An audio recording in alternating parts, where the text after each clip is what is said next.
2019년 12월 중국 후베이성 우한시에서 원인 불명의 폐렴이 집단 발명하면서 코로나19 바이러스 19 사태가 시작되었습니다. 이후 중국 전역은 물론 주변 아시아 국가와 북미 등의 감염세가 확산되자 세계보건기구는 1월 30일 코로나19에 대한 국제적 공중보건 비상사태를 선포했습니다. 그러나 이후 전 대륙에서 확진자가 나온 것은 물론 우리나라를 비롯해 이탈리아, 이란 등에서 감염자가 속출한 것을 시작으로 유럽과 미국에서도 확진자가 늘자 세계보건기구는 3월 11일 1968년의 홍콩 독감, 2009년의 신종플루에 이어 사상 세 번째로 세계적 대유행, 즉 팬데믹을 선포했습니다. 우리나라 정부는 2월 23일 신종플루에 이어 사상 두 번째로 정부의 위기경보 단계를 최고 단계인 심각으로 격상했으며 개학을 연기했고 자가격리 지침을 위반한 자에게 전자손목 밴드를 착용하는 법을 시행했습니다. 사회적 거리두기 시행을 통하여 코로나 바이러스 유행이 잠잠해지는 듯 싶었으나 최근 코로나19 변이 바이러스가 다시 유행하면서 정부는 오후 6시 이전에는 5인 이상 사적 모임 금지, 오후 6시 이후에는 3인 이상 사적 모임을 금지하고 있으나 현재 1,700명이 넘는 확진자가 나오고 있는 상황입니다. 이처럼 이 세상은 자신들이 자랑하는 과학 문명을 가지고도 1년 반이 지나가고 있는 지금까지 눈에도 보이지 않는 작은 바이러스 하나 해결할 방법을 찾지 못하고 있습니다. 또한 이 바이러스로 인해 이 세상은 두려움에 떨며 이를 해결하기 위해 모든 물자를 쏟고 있고 온 세계인의 축제라는 올림픽은 무관중으로 치러지고 있는 현실입니다. 그런데 이 세상에 감염률 1%에 치명률 3.4%에 불과한 코로나19 바이러스와는 달리 감염률 100%, 치명률 100%의 질병이 존재하는데 바로 죄입니다. 그러나 이 죄는 그 대처에 있어서도 코로나19 바이러스와는 완전히 다른 양상을 보이는데 왜냐하면 바로 하나님께서 이 질병에 대한 구원주이시기 때문입니다. 이 죄라는 것이 이 세상에 들어오기 전부터 성부 하나님과 성자 하나님께서는 이 죄를 어떻게 완벽하게 처리하실 것인지 미리 계획하시고 누구를 치료하실 것인지까지 미리 정하시고 약속하셨기 때문입니다. 오늘 본문은 이 하나님의 구원 계획이 이 역사 속에서 택함받은 백성에게 어떠한 방법으로 실현되고 있으며 그 계획의 실현 앞에 택자는 어떠한 반응을 보이게 되는지를 우리에게 보여주고 있습니다. 따라서 저는 오늘 말씀을 통해 죄로 인하여 받게 되는 삶의 고난과 핍박 속에서 택함받은 하나님의 백성이 하나님께서 선포하시는 언약의 말씀 앞에 과연 어떠한 반응을 보이게 되는지 함께 상고해 보고자 합니다. 첫째로 긍휼의 하나님께서 선포하시는 언약의 말씀 앞에 자신이 죄인임을 고백하게 됩니다. 본문 1절로 5절 말씀 합독하시겠습니다. 내가 내게 진술한 모든 복과 저주가 내게 임함으로 내가 내 하나님 여호와로부터 쫓겨간 모든 나라 가운데서 이 일이 마음에 기억나거든 너와 내 자손이 내 하나님 여호와께로 돌아와 내가 오늘 내게 명령한 것을 온전히 따라 마음을 다하고 뜻을 다하여 여호와의 말씀을 청종하면 내 하나님 여호와께서 마음을 돌이키시고 너를 긍휼히 여기사 포로에서 돌아오게 하시되 내 하나님 여호와께서 흩으신 그 모든 백성 중에서 너를 모으시리니 내 쫓겨간 자들이 하늘가에 있을지라도 내 하나님 여호와께서 거기서 너를 모으실 것이며 거기서부터 너를 이끄실 것이라. 내 하나님 여호와께서 너를 내 조상들이 차지한 땅으로 돌아오게 하사 내게 다시 그것을 차지하게 하실 것이며 여호와께서 또 내게 선을 행하사 너를 내 조상들보다 더 번성하게 하실 것이며 아멘. 40년이라는 긴 세월을 광야에서 보낸 이스라엘 백성은 드디어 약속의 땅인 가나안 입성을 위하여 모압 평지 시딤에 도착했습니다. 그리고 모세는 가나안 정복을 앞둔 이스라엘 백성을 향하여 고별 설교를 하고 있습니다. 모세는 앞장인 28장과 29장에서 이스라엘이 언약의 조건을 받아들인 것이 어떤 의미를 가지고 있는지에 대해 다루며 이스라엘이 언약을 지켰을 때 받게 될 축복과 지키지 않았을 때 임할 하나님의 진노와 저주에 대해 설교합니다. 이제 가나안 입성을 앞둔 이스라엘 백성에게 모세는 출애굽부터 40년 광야의 생활을 지나 가나안 입성을 앞둔 현 상황이 전적으로 여호와 하나님의 은혜와 긍휼 덕분임을 깨닫게 하며 그들로 하여금 하나님의 말씀에 순종할 것을 호소한 것입니다. 그런데 모세는 축복과 저주에 관한 자신의 설교를 통해 자신들의 과거를 회상하며 결의를 다지고 있을 이스라엘 백성을 향해 내가 내게 진술한 모든 복과 저주가 내게 임함으로 내가 내 하나님 여호와로부터 쫓겨간 모든 나라 가운데서 이 일이 마음에 기억이 나거든 이라고 선포합니다. 모세는 너희는 결국 하나님과의 언약을 깰 것이며 너희는 하나님께로부터 약속의 땅인 가나안 땅에서 쫓겨나 내가 너희에게 선포한 모든 저주를 밟게 될 것이다 라고 선포한 것입니다. 모세가 이처럼 그들에게 훗날에 받게 될 저주에 대하여 선포한 것은 바로 자신들이 결코 율법을 다 지켜낼 수 없는 죄인임을 알도록 하기 위함이었습니다. 또한 자신들이 완전히 부패해버린 죄인임을 알고 자복할 때에 베풀어 주실 하나님의 긍휼이 있기 때문이었습니다.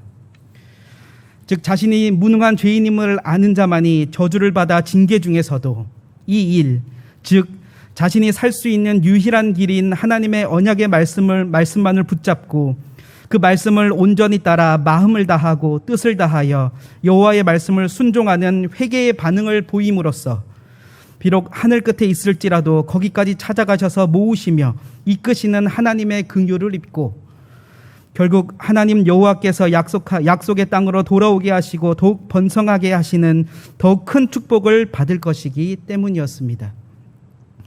한 육아 코칭 프로그램에서 화가 나면 물건을 던지고 부모를 때리고 자신을 마구 학대하는 아이가 나온 적이 있습니다. 이 아이에 대한 코칭은 훈육할 때 그 아이가 잘못을 인정하고 생활 규정을 받아들일 때까지 아이의 팔과 다리를 움직이지 못하도록 꽉 잡고 있는 것이었습니다.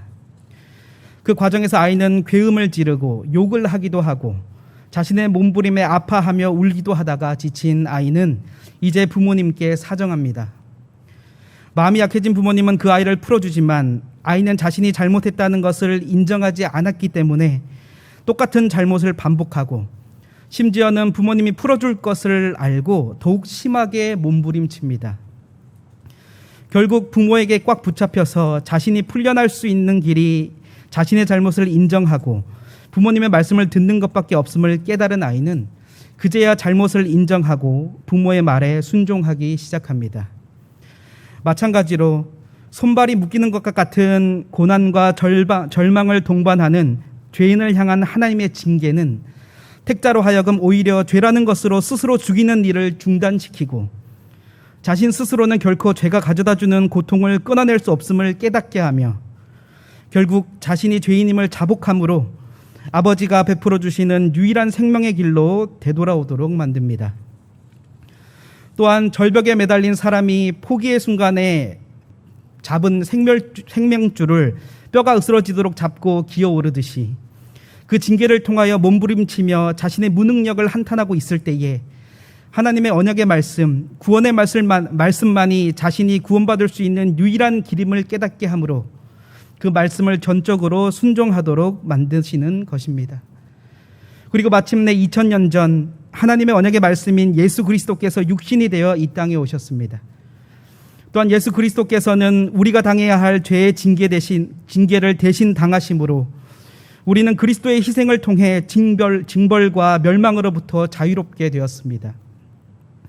이로 인해 아담과 하와의 타락의 결과로 이 세상에 들어온 온갖 고통과 환난은 우리로 하여금 우리에게 가장 필요한 존재가 누구인지 깨닫게 만들었으며 언약의 말씀 자체이신 예수 그리스도께서 우리에게 먼저 베풀어 주신 사랑 앞에 모든 택함받은 백성들은 자신이 죄인임을 자복할 수밖에 없게 되었습니다.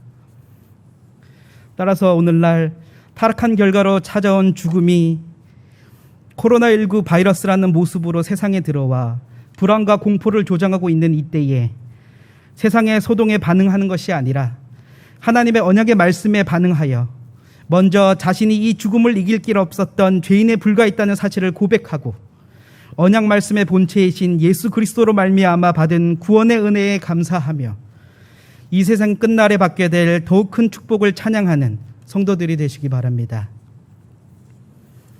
둘째로 택함받은 백성의 반응은 하나님께서 선포하시는 언약의 말씀에 순종하는 것을 가장 큰 기쁨으로 여기게 되는 것입니다. 본문 6절에서 10절 말씀 합독하시겠습니다. 내 하나님 여호와께서 내 마음과 내 자손의 마음에 할례를 베푸사 너로 마음을 다하며 뜻을 다하며 내 하나님 여호와를 사랑하게 하사 너로 생명을 얻게 하실 것이며 내 하나님 여호와께서 내 적군과 너를 미워하고 핍박하던 자에게 이 모든 저주를 내리게 하시리니 너는 돌아와 다시 여호와의 말씀을 청종하고 내가 오늘 내게 명령하는 그 모든 명령을 행할 것이라. 내가 내 하나님 여호와의 말씀을 청종하여 이 율법책에 기록된 그의 명령과 규례를 지키고 내 마음을 다하며 뜻을 다하여 여호와 내 하나님께 돌아오면 내 하나님 여호와께서 내 손으로 하는 모든 일과 내 몸의 소생과 내 가축의 새끼와 내 토지 소산을 많게 하시고 내 복을 주시되 곧 여호와께서 내 조상들을 기뻐하신 것 같이 너를 다시 기뻐하사 내게 복을 주시리라. 아멘. 앞절 5절에서 내 조상들이 차지한 땅은 이스라엘에 대한 하나님의 선물이자 하나님 자신이 얼마나 이스라엘과의 언약을 신실하게 지키고 있는지를 증거하는 땅인 동시에 이스라엘 백성들이 하나님과의 언약 백성으로서 그 땅에서 거룩하고 순전하게 살아내어 세상에 하나님의 백성임을 증거해야 할 책임이 있는 땅이기도 했습니다. 그러므로 너를 내 조상들이 차지한 땅으로 돌아오게 하사 내게 다시 그것을 차지하게 하실 것이며 라는 말씀은 이제 이스라엘 백성들은 언약의 말씀을 통해 오직 한 분이신 하나님을 믿고 따르며 마음을 다하고 뜻을 다하여 사랑해야 하고 성별된 하나님의 백성으로서 하나님의 성품을 본받아 살아내야 함을 의미합니다. 이러한 이스라엘 백성을 향하여 하나님께서는 내 마음과 내 자손의 마음에 할례를 베푸사 너로 마음을 다하며 뜻을 다하여 내 하나님 여호와를 사랑하게 하사 너로 생명을 얻게 하실 것이라는 놀라운 약속을 해주십니다. 여기서 마음의 할례는 하나님께서 이스라엘과의 언약을 세우신 것에 대해 이스라엘 백성이 그 언약에 순종할 것임을 나타내는 외형적 표징인 육체적 할례와는 달리 마음의 변화까지 동반하는 할례를 말합니다. 바울은 로마서에서 이 마음의 할례를 그리스도를 믿는 믿음을 통하여 증명되는 마음과 영의 할례라고 말하고 있습니다. 즉 마음의 할례는 영적인 아브라함의 후손 곧 예수 그리스도를 영접한 자들에게 성령께서 인을 쳐주시는 것으로 이로 인하여 마음의 할례를 받은 자는 굳이 하나님의 율법을 강요하지 않더라도 마음속에서 우러나오는 열의로 마음을 다하며 뜻을 다하여 여호와 하나님을 사랑할 수 있게 되고 결국 생명을 얻게 되는 것입니다. 또한 7절과 8절에서 마음의 할례를 받지 못한 자들은 도리어 모든 저주를 받게 될 것이며 마음의 할례를 받게 된 이스라엘은 어떤 의무나 강요에 의해서가 아니라 여호와께서 베풀어 주신 은혜에 감격하여 자발적으로 여호와의 명령에 순종하게 될 것임을 약속하고 계신 것입니다. 다시 말해 하나님께서 약속의 땅으로 이스라엘 백성을 인도하심으로 그들에게 기대했던 순전한 믿음과 언약의 이행이 이제 예수 그리스도로 말미암아 마음의 할례를 받게 된 성도의 전 삶 속에서 자발적으로 나타날 수 있게 된 것입니다. 그리고 성도는 믿음으로 받은 마음의 할례를 통하여 9절과 10절에서 약속하신 대로 현세와 내세에서 하나님께서 베풀어 주시는 축복을 누릴 수 있게 된 것입니다.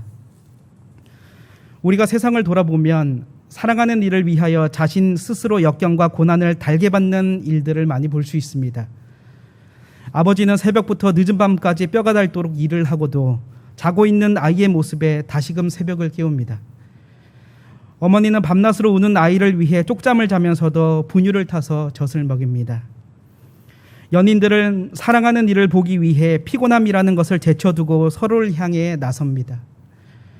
그렇다고 이들의 힘듦이 없어지는 것도 아닌데 사랑하는 이를 위하여 행하는 일을 자신의 기쁨으로 여기며 최선을 다하는 것입니다. 마음의 할례를 받은 자들이 바로 하나님을 이처럼 사랑하는 자들입니다. 마음의 할례를 받은 자들은 하나님의 언약의 말씀이 바로 나 같은 죄인을 위해 태초부터 시작된 놀라운 은혜의 말씀임을 깨닫고 그 하나님을 어느 무엇보다도 사랑하게 됩니다.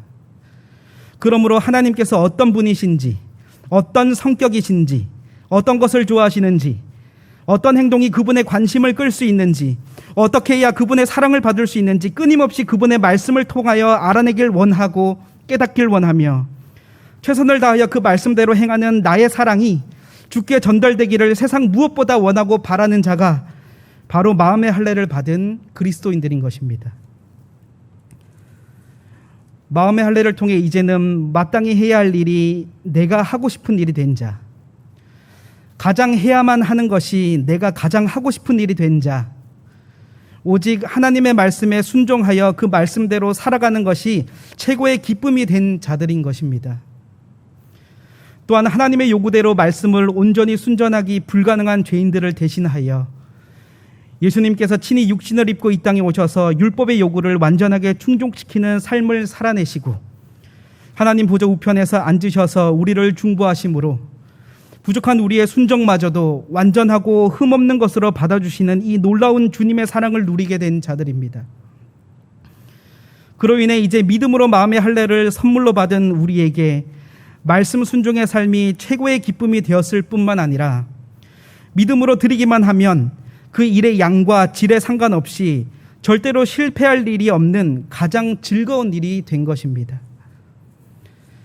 따라서 아담의 죄로 말미암아 발생하게 된 세상의 여러 고난과 핍박 중에서도 예수 그리스도를 믿음으로 말미암아 얻게 된 마음의 할례를 통해 하나님만을 최고로 사랑하며 그분이 즐거워하시는 모든 일을 최고의 기쁨과 즐거움으로 행하는 반응을 통해 현세와 내세에서 하나님이 약속하신 복을 받아 누리는 모든 성도들이 되시기 바랍니다.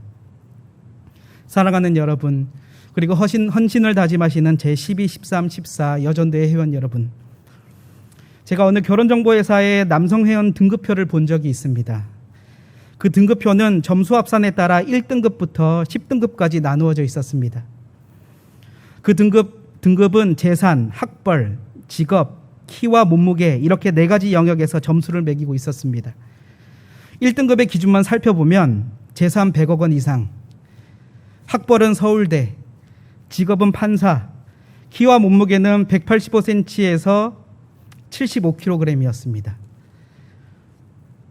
여성 회원 등급표의 경우는 더욱 간단합니다. 1등급으로는 부모님이 장차관급 판검사, 부모님의 재산이 1,000억 이상이었습니다. 4등급 정도 내려가야만 여성 본인의 외모나 직업이나 능력 등이 등급에 영향을 미칩니다. 이처럼 세상은 자신이 평생을 함께할 배우자를 선택할 때에도 철저히 세상이 좋다고 말하는 관점에 따라 사람을 판단하고 점수를 매깁니다. 그러나 택함받은 하나님의 백성들은 오직 말씀을 판단의 기준으로 삼고 자신을 돌이켜 회개하며 하나님을 사랑하고 말씀대로 사는 자입니다. 다 함께 11절부터 15절 말씀 합독하시겠습니다.